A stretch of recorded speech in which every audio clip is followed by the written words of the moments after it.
Former Canelo Alvarez promoter Bernard Hopkins, who works with Golden Boy, warns Canelo that Jermall Charlo is indeed a dangerous fight, and he gives some pointers and insight on a possible future matchup between Canelo I was born ready and Jermall Charlo. And that's what we're going to talk about here. What up, Fight World? It's your boy Ego, and I'm back with some more boxing. Make sure you smash the like button. Also subscribe to my channel for the latest and greatest in boxing. Bernard Hopkins did an interview, and the link in the description, regarding Canelo. He talked about the Callum Smith performance, and this is what he said, and I quote, "Even though it was the type of performance we've seen from Canelo before, that's why he wanted to get the rust off and be active as soon as possible. Jermall Charlo, Charlo's brother, is a guy who could give Canelo problems." The question was, who at 160, 68 can you see giving Canelo problems? Jermall Charlo, the Charlo brothers, he repeated. He said, "It's a dangerous fight for Canelo. Jermall Charlo is hungry, talented. He's good at more than one position. That's Jermall Charlo. He won a big fight, and Canelo cannot start slow against guys like that. You can't start slow and walk them down. They get too far ahead, and it's like a station wagon trying to catch a Ferrari. It's not going to happen. There are so many good fights for Canelo. That whole 60, 68, and even 75, which he already went up there and did. He already covered 3 divisions, but the 2 he could cover 68, 75 are more realistic than cutting down that weight. You start getting and hitting your 30s and cutting down to 160, you might do it a couple of times, but if you do it against opponents like Jermall and some other dangerous names out there, I don't see as much threats as Jermall. Then you start fighting against yourself. You start cutting against your own self. That's what little edge you forfeit. You actually give that up. So that's a fight I would like to see Canelo fight." So he's basically saying that Canelo Alvarez got to be careful.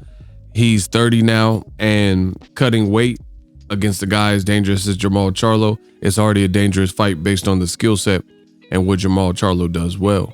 But then you would also be at a later age, you're not in your 20s anymore, cutting down more weight, so you're giving up that advantage too, because Canelo has fought twice now at 168. He did it at 164.5, and then, of course, he fought Sergey Kovalev, the Crusher, at 175. Bernard Hopkins continued, "If it's anywhere between 60 or 168, I would like to see Jermall Charlo and Canelo Alvarez get it on. That's a big fight. Jermall has a pressure style and his whole IQ. I call it a shotgun jab, and it's powerful and it's fast. It's not just one. Jermall shoots out like a piston, and that could get your attention. Jermall Charlo, he has a style of fighting, and Canelo's style of fighting is more of an aggressive counterpuncher.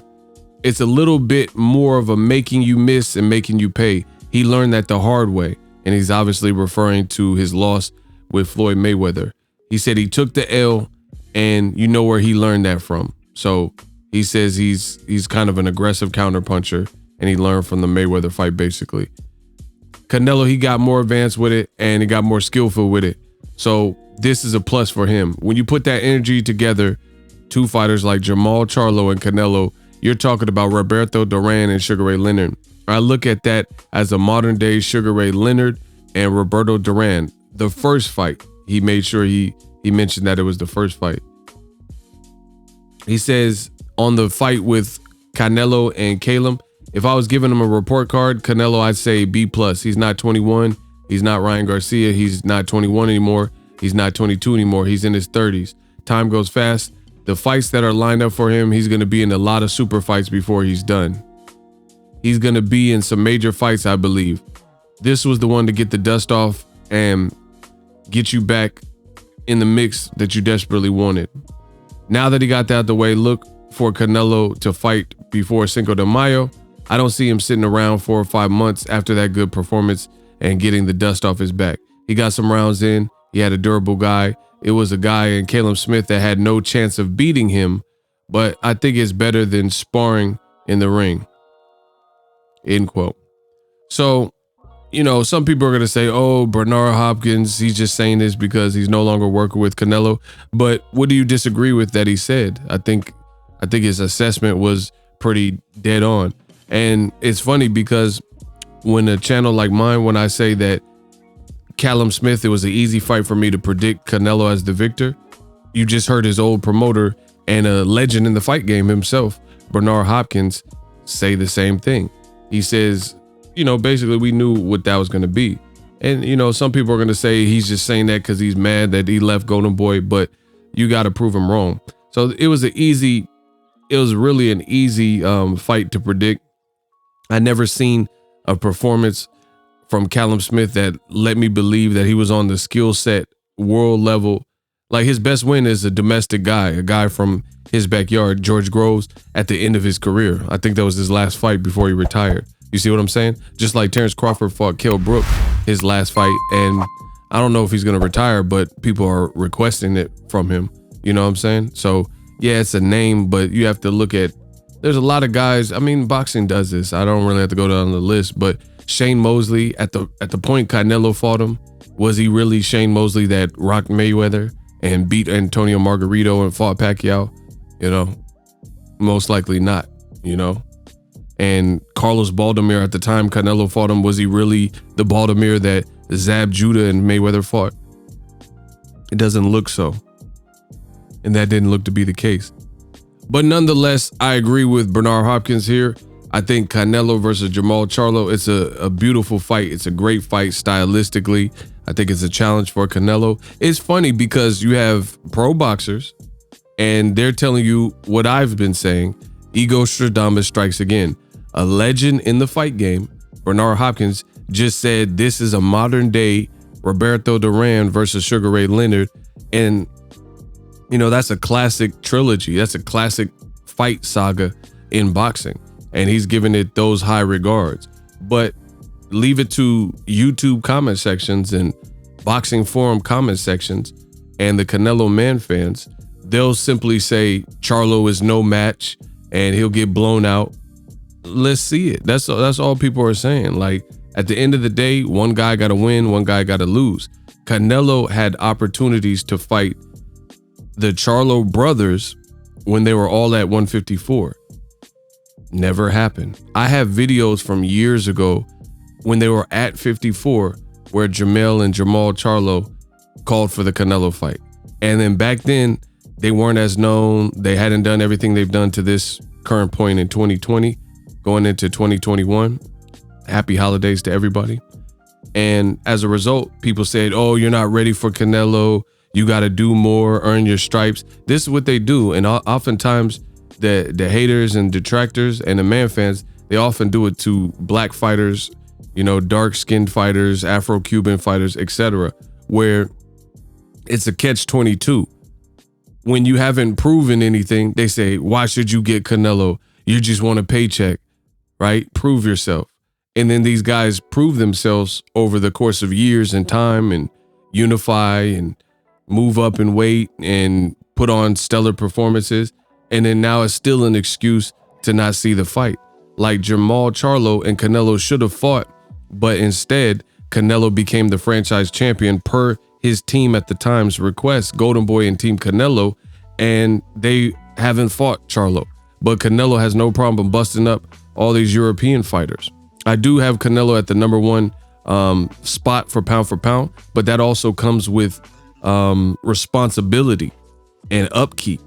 Canelo as the number one pound, based on the body of work and years on top and, separation that he showed in the Callum Smith fight and the names he fought and stuff, it comes with the responsibility. You got to fight these fights that we want to see. I don't want to keep seeing Triple G3. We've already seen it. Why fight a Triple G3 when there's a Jermall Charlo 1, a David Benavidez 1, a Caleb Plant Part 1, right? A Zurdo Ramirez Part 1. Why fight Triple G3 at this point when Triple G's pushing 40? He don't look the same. He looks like his stamina is not the same. He has spots of inactivity. You already beat him in the last fight, and you seem to be looking good still in the fights with like Callum Smith. And Triple G is carrying some rounds with Camille Says Meta It just don't make sense. With plentiful options, how many British fighters do we need to see Canelo fight? And I've been saying the same thing. Billy Joe Saunders, if Callum Smith couldn't do nothing with him, Billy Joe Saunders, what's he gonna do? He has less power, he's shorter, and he has a different style, but also he has very inconsistent performances. So I don't really want to see that fight at this current point in time. You know, Billy Joe Saunders, he's one of those fighters, you got to catch him. There may have been times on the channel where I wanted to see the Billy Joe Saunders Canelo fight, but Canelo squandered those opportunities and didn't fight him at those points. And Billy Joe Saunders has since failed a drug test, never fought Demetrius Andrade, never rescheduled the Demetrius Andrade fight, never had a fight with any of the top guys, Danny Jacobs, who called him out, never rescheduled the Andrade fight, hasn't fought Golovkin, hasn't fought Canelo. So, you know, and then on top of that, he turned in spotty performances. Sometimes he looks in lousy shape, and then all of a sudden he's getting in shredded shape in a short period of time. You know, he's already failed a drug test. I just don't want to see that. You know, and Canelo, you know, he's his own person. He can do whatever he wants. But BHOP legend, he's saying that Charlo is a dangerous fight. I'm saying it's a dangerous fight. David Benavidez is a dangerous fight. Caleb Plant is an interesting fight, right?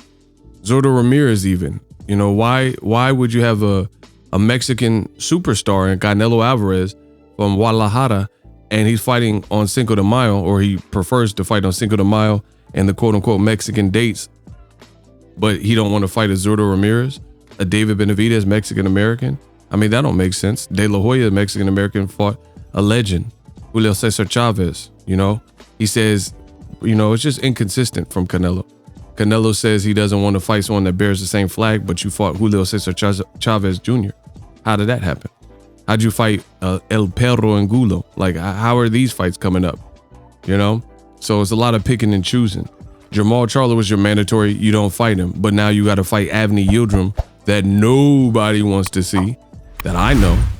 And you got all the time in the world for it. So people in boxing see what it is. And they see the games and strategies. Bernard Hopkins is keeping it a buck. The only thing that I'll say that I said in my previous Bernard Hopkins video is Bernard Hopkins, when Canelo was assigned and still working with Golden Boy, he was making excuses for Canelo to not fight Jermall Charlo, just like a lot of the fans are doing right now. He was like, come on, dog, you got to do something more, dog. You got to show it. And he was talking all this jive about how Jermall Charlo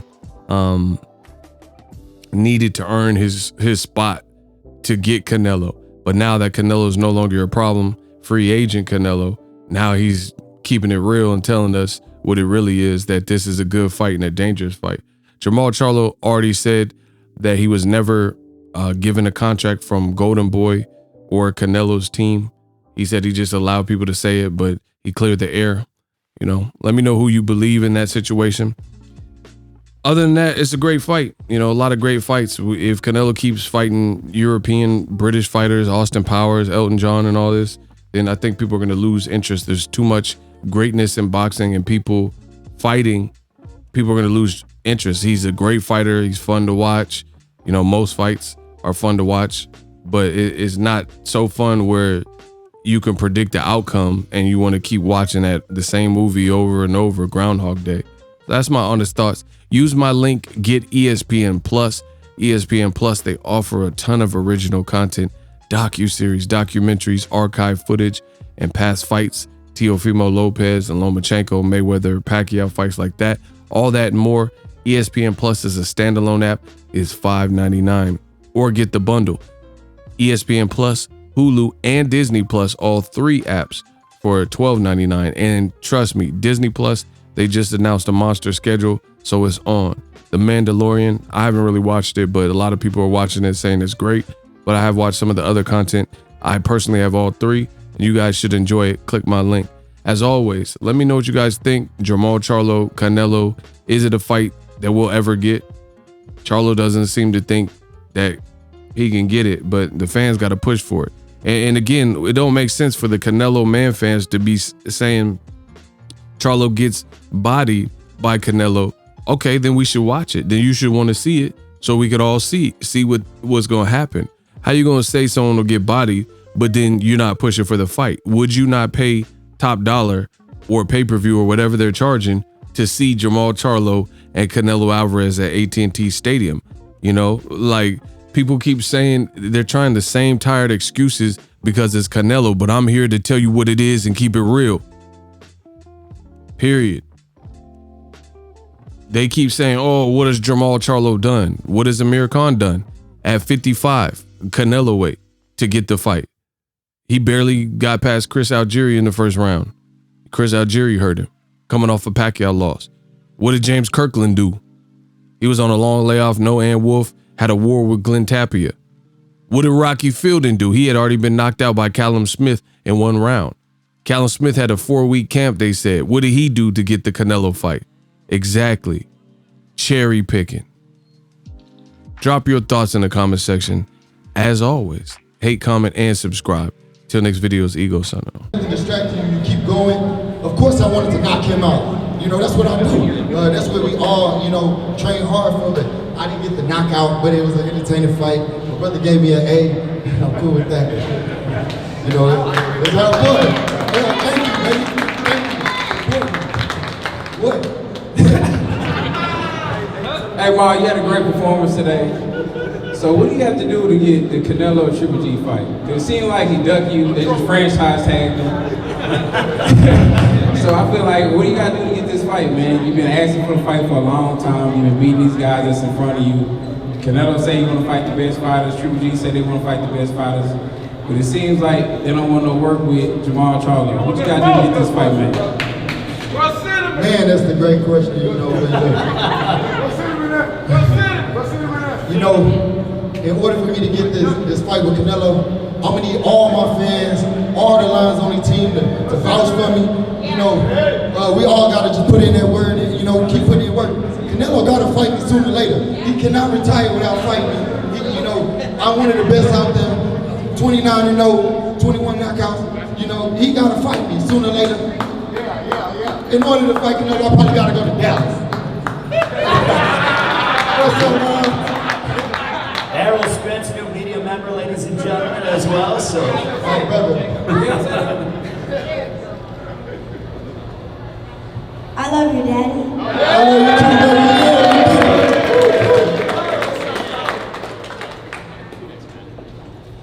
So if you enjoyed this video and want more content like this on the channel, you can show your appreciation by going to the PayPal donate button or the YouTube support button, and you can donate any amount that you feel is equivalent to the value of this video. Much more to come. Thank you guys for your support. Boxingego, the future of boxing.